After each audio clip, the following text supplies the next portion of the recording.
ወደ አላህ የሚያቀርበውን ቁርአን ማወቅ ዘንድሮ ለጉድ ቀለለ።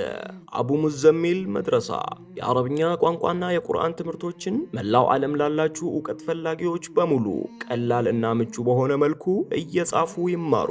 አረብኛ መጻፍና ማንበብ፣ ቁርአን፣ ተጅዊድ፣ አረብኛ ቋንቋ፣ ናህው፣ ሶርፍ እንዲሁም ሌሎችን ትምህርቶችን በኦንላይን ቴሌግራም ላይ አመቺና ተለዋጭ ክፍለ ጊዜዎችን አስይዘው ይማሩ።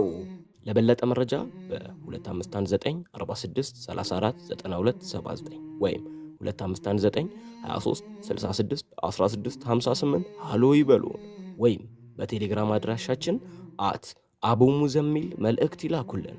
አቡ ሙዘሚል መድረሳ